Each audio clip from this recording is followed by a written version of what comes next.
ఈ రీల్‌ని అస్సలు skip జేయకండి.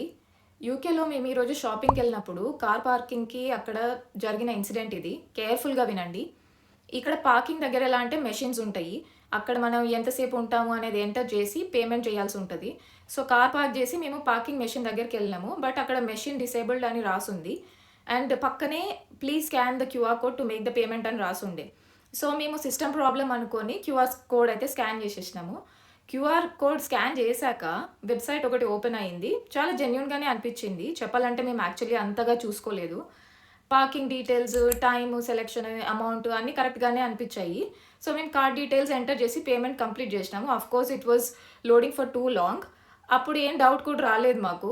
Maybe network సరిగ్గా లేదనుకున్నాము. బట్ కొన్ని అవర్స్ తర్వాత బ్యాంక్ నుండి సస్పీషియస్ ట్రాన్సాక్షన్ అని అలర్ట్ వచ్చింది. అప్పుడు మేము ఏమేం స్వైప్స్ చేశామా అని చూసుకుంటే పార్కింగ్ దగ్గర ఇది అని అర్థమైంది. సో, అది ఒరిజినల్ పార్కింగ్ వెబ్‌సైట్ కాదు. So, QR code fake. Scammers ఏం చేస్తున్నారంటే ఒరిజినల్ పార్కింగ్ క్యూఆర్ కోడ్ మీద స్టిక్కర్ పెట్టి ఫేక్ క్యూఆర్ కోడ్ పేస్ట్ చేస్తున్నారు. మెషిన్ ఆల్రెడీ డిసేబుల్డ్‌గా ఉంటే మనం ఇంకేం ఆప్షన్ లేక దాన్ని స్కాన్ చేసేస్తాం. And that fake website collects all your card details. You think you paid for parking but actually you gave your bank details to the fraudsters.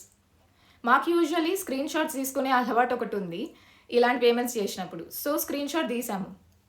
ఇది చూడండి, pay by phone అని కాకుండా ఏ బదులు ఓ ఉంది స్పెల్లింగ్‌లో which means it's a fraud. అది మేము అక్కడ రియలైజ్ అవ్వలేదు. ఇంటికొచ్చాక చూసుకున్నాము. ఇమ్మీడియేట్‌గా బ్యాంక్‌కి కాల్ చేసి కార్డ్ పర్మనెంట్‌గా బ్లాక్ చేసేసినాము. And I will be getting a new card now. So, మనకి ఇలాంటివి జరుగుతాయని తెలిసినా కొన్నిసార్లు తొందరలో నెగ్లెక్ట్ చేస్తాము. So, please be careful. So, please remember QR code sticker లాగా ఉందా అని చెక్ చేసుకోండి. యూఆర్ఎల్ కేర్‌ఫుల్‌గా స్పెల్లింగ్ చెక్ చేయండి. చిన్న చేంజ్ ఉన్నా గానీ పీఏవై బదులు పీఓవై ఉంది చూడండి. అదైనా గానీ you should not neglect. And official apps use చేయండి. ఇలాంటివి ఏమైనా ఉంటే ఇమ్మీడియేట్‌గా బ్యాంక్‌కి రిపోర్ట్ చేయండి.